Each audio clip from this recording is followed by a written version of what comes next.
사랑합니다. 27일 수요일 새벽을 하나님께 올려드립니다. 함께 찬양 십자가 그 사랑 부르십니다.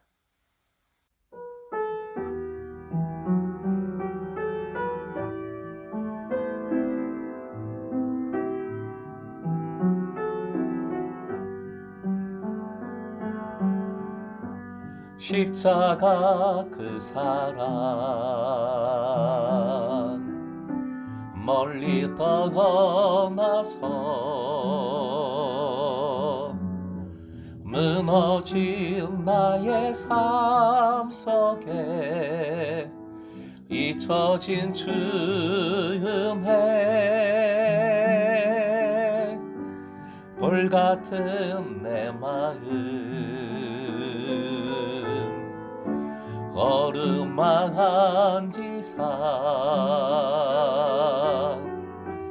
다시 일으켜 세우신 주를 사랑합니다. 주 나를 보호하시고 날 붙드시리 나는 보배롭고 존귀한 주의 자녀라.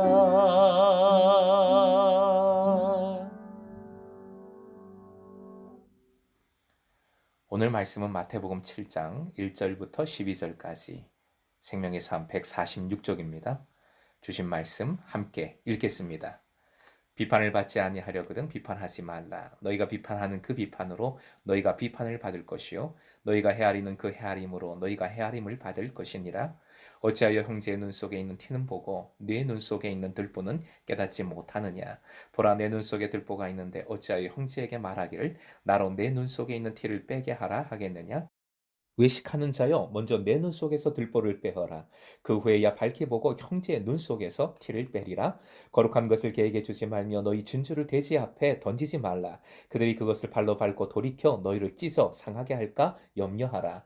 구하라, 그리하면 너희에게 주실 것이요 찾으라, 그리하면 찾아낼 것이요 문을 두드리라, 그리하면 너희에게 열릴 것이니 구하는 이마다 받을 것이요 찾는 이는 찾아낼 것이요 두드리는 이에게는 열릴 것이니라. 너희 중에 누가 아들이 떡을 달라 하는데 돌을 주며 생선을 달라 하는데 뱀을 줄 사람이 있겠느냐? 너희가 악한 자라도 좋은 것으로 자식에게 줄 줄 알거든 하물며 하늘에 계신 너희 아버지께서 구하는 자에게 좋은 것으로 주시지 않겠느냐? 그러므로 무엇이든지 남에게 대접을 받고자 하는 대로 너희도 남을 대접하라. 이것이 율법이요 선지자니라. 12절입니다. 12절.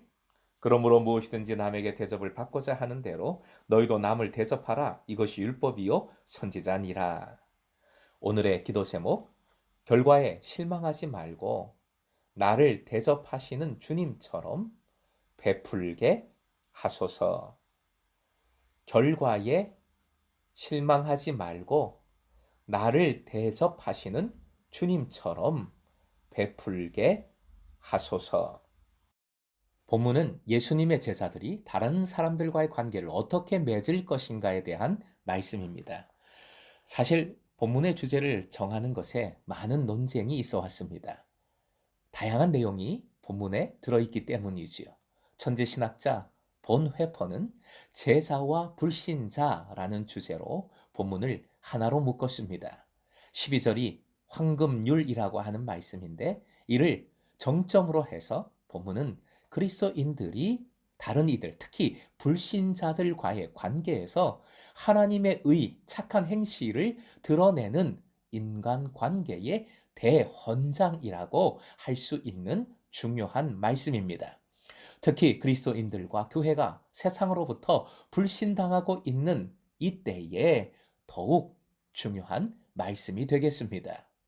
먼저 1절부터 5절까지는 이웃에 대한 정죄와 용서의 문제를 다룹니다.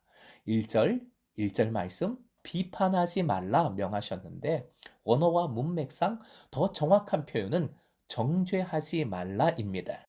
그리스도인들은 축복하는 존재이지 정죄하는 존재가 아닙니다. 그럼에도 우리는 자꾸 내 눈으로, 내 생각으로 보기에 잘못된 것을 판단하고 정죄하는 경우가 많습니다.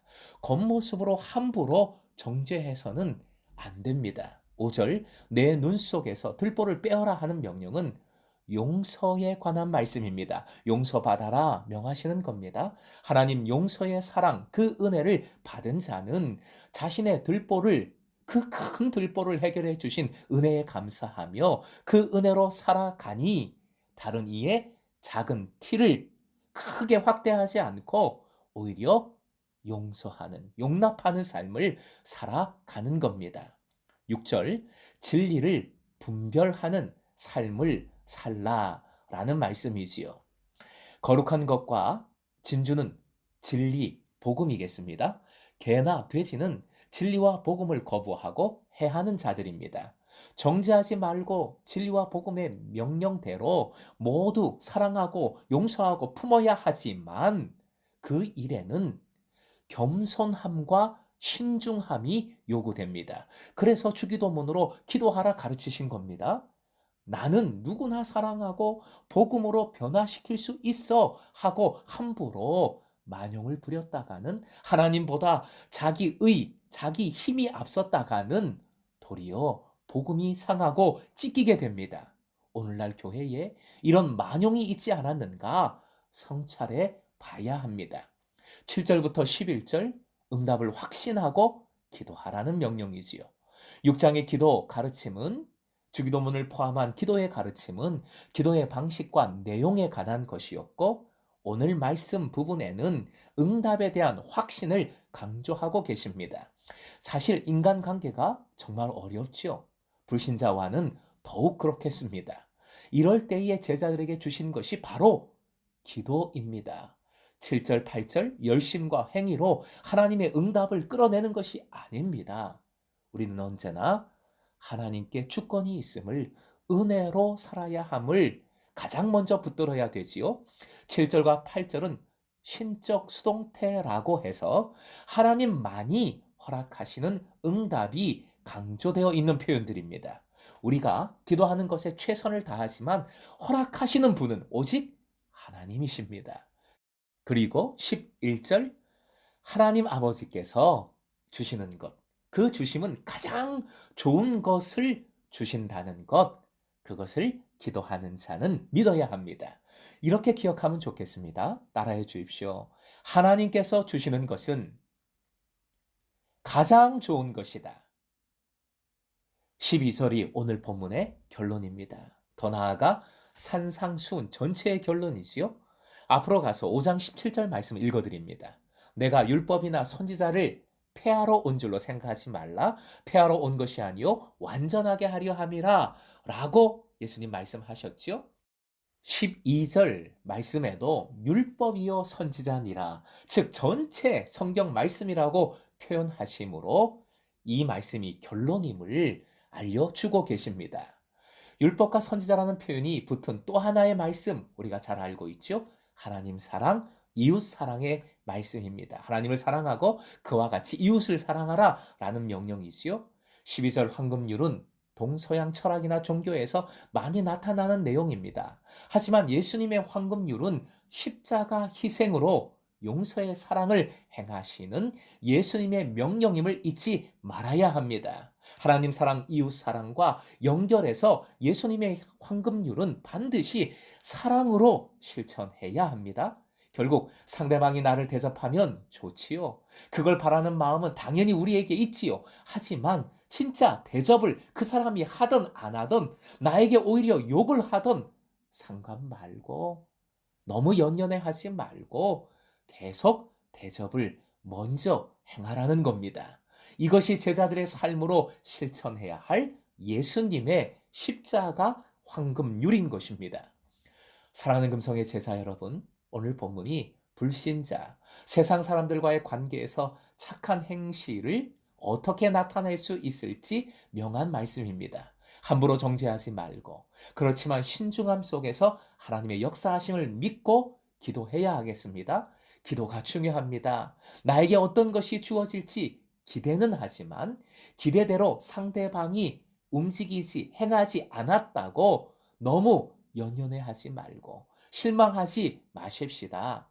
절대 기대대로 결과가 나타나지 않습니다. 아예 내려놓는 게 좋아요. 이 속에서 하나님께서 직접 채워주실 줄 믿고 가장 좋은 것을 주셨고 또 주실 줄 믿고 하나님의 용서의 사랑, 그 은혜를 붙들고 함께 계속해서 기도하십시다. 오늘도 내 삶의 자리를 기도의 무릎으로 살아가고 그리스도의 황금률로 채워가는 여러분 되시길 주님의 이름으로 축원드립니다.